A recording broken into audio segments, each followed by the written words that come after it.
함께 사도신경을 고백함으로 12월 13일 새벽 예배를 하나님께 올려드리도록 하겠습니다. 전능하사 천지를 만드신 하나님 아버지를 내가 믿사오며 그 외아들 우리 주 예수 그리스도를 믿사오니 이는 성령으로 잉태하사 동정녀 마리아에게 나시고 본디오 빌라드에게 고난을 받으사 십자가에 못 박혀 죽으시고 장사한 지 사흘 만에 죽은 자 가운데서 다시 살아나시며 하늘에 오르사 전능하신 하나님 우편에 앉아 계시다가 저리로서 산자와 죽은 자를 심판하러 오시리라. 성령을 믿사오며 거룩한 공예와 성도가 서로 교통하는 것과 죄를 사하여 주시는 것과 몸이 다시 사는 것과 영원히 사는 것을 믿사옵나이다. 아멘. 이 아침에 우리가 함께 나눌 말씀은 사사기 21장 1절에서 12절까지 말씀입니다. 우리 함께 읽도록 하겠습니다.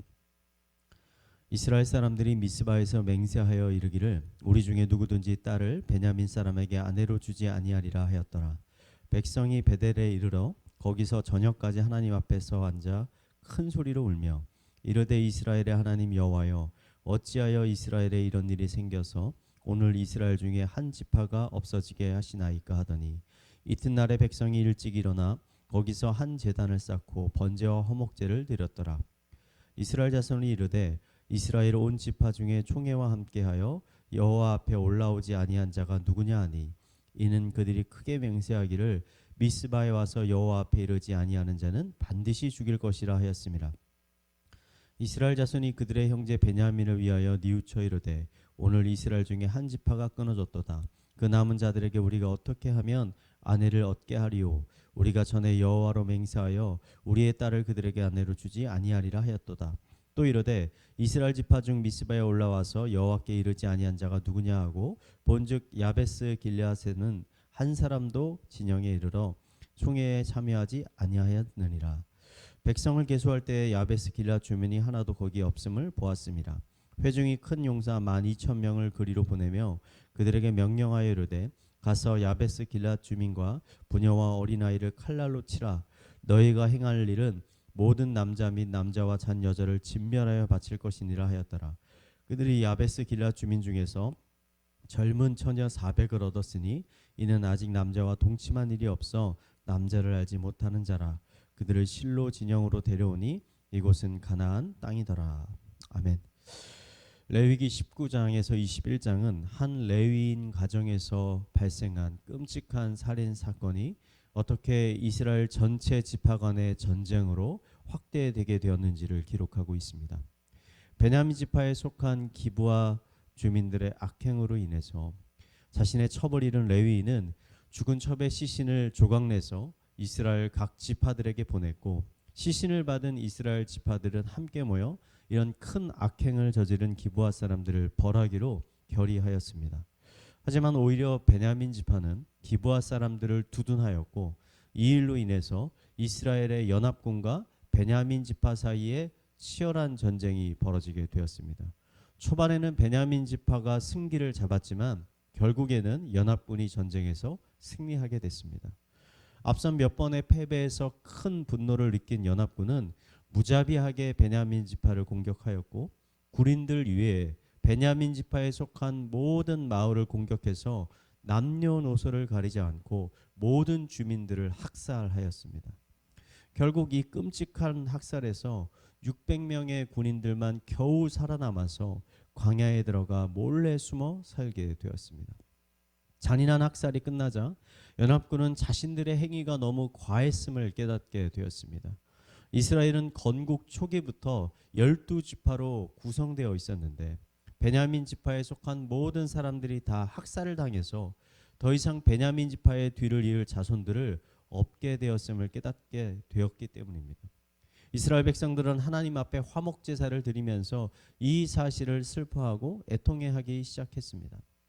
여기까지의 말씀을 읽어보면 이스라엘 백성들이 이 전쟁을 통해 무언가 큰 깨달음과 변화를 경험하는 것처럼 보이지만 그 뒤에 이어지는 그들의 행동은 이전에 그들이 베냐민 지파에게 행한 행동보다 더욱 잔인하고 추악한 것이었습니다. 이스라엘 지파들은 베냐민 지파의 전쟁에 앞서서 이 전쟁에 군인을 보내지 않은 마을을 멸절하기로 맹세하였는데 나중에 찾아보니까 길르앗 야베스의 주민들이 전쟁에 참여하지 않았다는 것을 발견하게 됐습니다. 그러자 이스라엘은 또다시 연합군을 결성해서 길르앗 야베스를 침공하였고 남자를 알지 못하는 처녀 400명을 제외한 모든 주민들을 또다시 학살하였습니다. 그리고 나중에는 이 처녀들을 베냐민의 살아남은 군인들에게 베냐민 지파의 뒤를 이을 그 부인으로 그들을 주게 되었습니다. 여러분 생각해 보면 너무나 끔찍한 일이 아닙니까? 학살 중에 살아남은 400명의 베냐민 군인들, 600명의 베냐민 군인들, 그리고 또 다른 학살에서 살아남은 400명의 연인들, 이 두 그룹이 결혼을 해서 여러분 가정을 이룬다면 과연 그 과정에 기쁨과 행복이 있을 수 있을까요? 아마도 자신들의 가족들을 학살한 다른 지파에 대한 분노와 적대감으로 가득 차게 되지 않았을까요? 어떻게 이스라엘은 이렇게 잔인하면서도 어리석은 일들을 서슴지 않고 할 수 있었을까요? 하나님 앞에 나와 제사도 드리고 예배도 드리면서 애통하고 통곡도 하였으면서 어떻게 또다시 똑같은 잘못을 반복하는 것일까요? 저는 그 원인이 회개에 있다라고 생각이 됩니다. 사사기 시대의 이스라엘 백성들에게는 진정한 회개가 없었습니다. 19장부터 21장까지 등장하는 모든 인물들은 하나님 앞에 죄를 범하였지만 그 누구도 자신의 죄에 대해 진정으로 애통해하거나 회개하는 태도를 보이는 인물은 단 한 사람도 없었습니다. 19장에 등장한 레위인은 자신의 안전을 지키기 위해서 자신의 첩을 기부와 불량배들에게 던져 주었습니다. 다음날 아침 불량배들이 모두 돌아가고 나서야 비로소 레위인은 문을 열어 자신의 죽은 첩의 시신을 거두어 드렸습니다. 그는 비겁하고 비열한 남자였습니다. 그는 자신의 비겁함을 회개하는 대신 첩의 몸을 조각내서 각 지파에게 보내 끔찍한 전쟁을 시작하게 만들었습니다. 기부와의 불량배들은 어떻습니까? 그들은 아무런 죄 없는 여인을 겁탈하여 죽음에 이르게 하였습니다. 자신들의 죄악으로 인해 지파 간에 전쟁이 벌어지게 되었는데도 그들은 자신의 죄악을 회개하기는커녕 오히려 무기를 들고 전쟁터에 싸우러 나갔습니다. 베냐민 지파는 어떻습니까? 자신의 지파에 속한 백성들이 차마 입에 담지도 못할 악한 일을 행하였는데도 불구하고 그들을 벌하기는커녕 오히려 그들을 두둔하고 같은 동족들을 향해 칼과 창을 들었습니다. 이스라엘의 연합군은 어떻습니까? 레위인의 첩을 죽인 불량배들을 벌하기 위해 시작된 전쟁에서 그들은 이성을 잃어버리고 베냐민 주민 전체를 학살하였습니다. 뿐만 아니라 자신들의 성급한 맹세를 지키기 위해서 아무런 죄가 없어 보이는 길르앗 주민들도 모두 학살하고 처녀들을 포로로 잡아 억지로 베냐민 군인들에게 주어버렸습니다. 이스라엘 사람들 모두는 하나님 앞에 보시기에 수많은 죄와 악을 행했지만 자신의 죄를 회개하고 돌이키는 사람은 한 사람도 없었습니다. 오히려 모든 죄와 잘못을 남 탓으로 돌리고 그들의 이웃을 심판의 희생물로 삼아 버렸습니다. 여러분, 이것이 바로 왕 없이 살아가는 사람들의 모습입니다. 왕이 없는 사람들은 자신의 삶에 대한 평가를 자기 스스로 내려버립니다. 늘 모든 상황을 자신에게 유리한 쪽으로 해석합니다. 자신이 죄를 지으면서도 그것은 내가 힘이 없었기 때문에, 내가 가진 것이 없었기 때문에, 내 환경이 불우했기 때문에 어쩔 수 없이 내가 이런 죄를 지을 수밖에 없었다라는 식으로 자신의 죄와 잘못을 합리화해버립니다. 그리고 그 모든 잘못을 내 주변에 있는 사람들의 탓으로 돌려버립니다. 그리고 그들을 미워하고 비난하고 정죄해버리고 맙니다. 그 결과 그 사람은 점점 더 깊은 죄악의 수렁으로 빠져들게 되는 것입니다. 이것이 바로 사사기에 등장하는 이스라엘 백성들의 모습이었습니다. 그들에게는 왕이 없었습니다. 왕이 없는 그들에게는 죄에 대한 애통함과 죄에 대한 진정한 회개가 없었습니다. 만약 우리들에게 왕이 있다면 우리들의 신앙생활 가운데 분명 진정한 회개하는 삶이 살아있을 것입니다. 우리의 기도 가운데 늘 우리가 행한 죄로 인한 애통함과 슬픔이 있을 것입니다. 그리고 그 죄에서 벗어나고자 하는 끊임없는 몸부림이 우리의 삶 가운데 있을 것입니다. 만약에 우리 삶 가운데 이러한 몸부림이 없다면, 이러한 죄에 대한 자각과 애통함이 없다면 우리들은 어쩌면 사사기 시대의 이스라엘 백성들과 같이 왕이 없는 삶을 살아가고 있는 것일 수도 있습니다. 예수님은 바리새인들을 향해 형제의 눈 속에 있는 티는 보면서 자신의 눈 속에 있는 들보는 깨닫지 못하는 자들이라고 질책하셨습니다. 다른 사람들의 죄가 아니라 자신의 죄에 민감한 사람이 바로, 자신의 죄에 대해 깨어있는 사람이 바로 진정한 회개를 경험하는 사람입니다. 왕이 있는 삶을 사는 사람입니다. 오늘 하루도 하나님 앞에 살아가기를 간절히 소망합니다. 왕 앞에 거룩하게 살아가기를 간절히 소망합니다. 나의 모든 죄를 용서해 주시기 위해 십자가에 돌아가신 예수님의 그 십자가의 사랑을 의지하며 오늘도 진정한 회개의 자리로 나아가기를 간절히 소망합니다.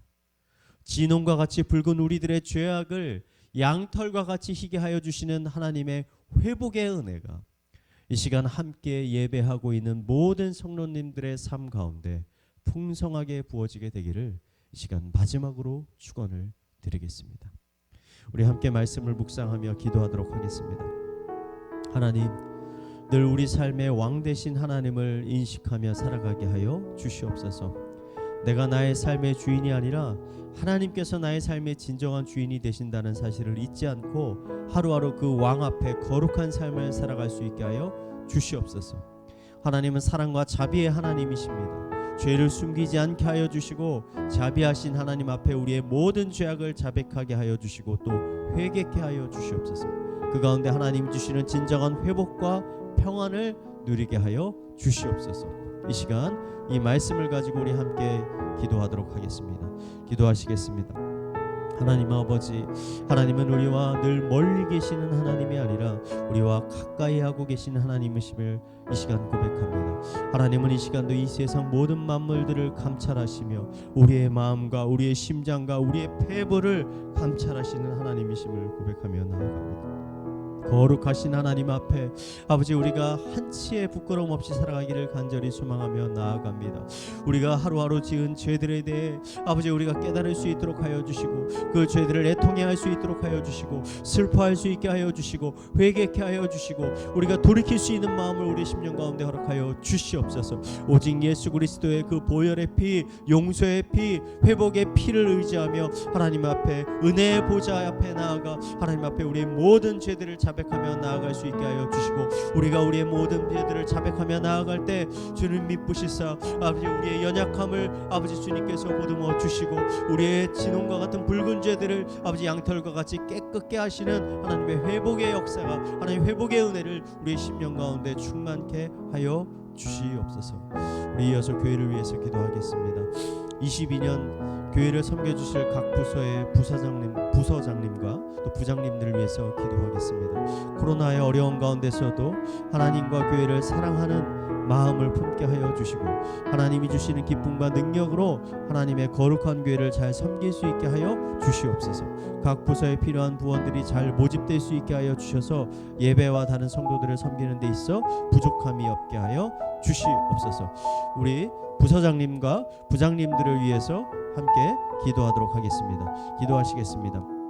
하나님 아버지, 우리 22년을 섬겨주실 우리 부서장님들과 또 부장님들을 위해서 기도합니다. 우선 그들에게 하나님의 거룩한 성령의 충만함을 부어 주시옵소서. 사람의 마음과 사람의 능력으로 사역하는 것이 아니라 하나님 주신 능력과 하나님 주신 기쁨과 하나님 주신 열정으로 사역할 수 있도록 하여 주시옵소서. 그리스도를 더욱더 사랑하게 하여 주시고 교회를 사랑하게 하여 주시고 성도들을 사랑하게 하여 주셔서 우리의 헌신으로 아버지, 우리의 열심을 가지고 아버지 봉사의 자리에 나아갈 수 있도록 인도하여 주시옵소서. 특별히 아버지, 봉사의 자리에 필요한 사람들이 많이 있습니다. 우리 성도들의 마음을 주님께서 아버지 만져주시고 인도하여 주셔서 아버지 꼭 교회를 섬기는데, 예배를 섬기는데 필요한 자리에 아버지 많은 사람들이 자원하여 기쁨으로 나올 수 있도록 주님께서 인도하여 주시옵소서. 우리 마지막으로 가정과 사회와 개인의 기도 제목을 가지고 함께 기도하도록 하겠습니다.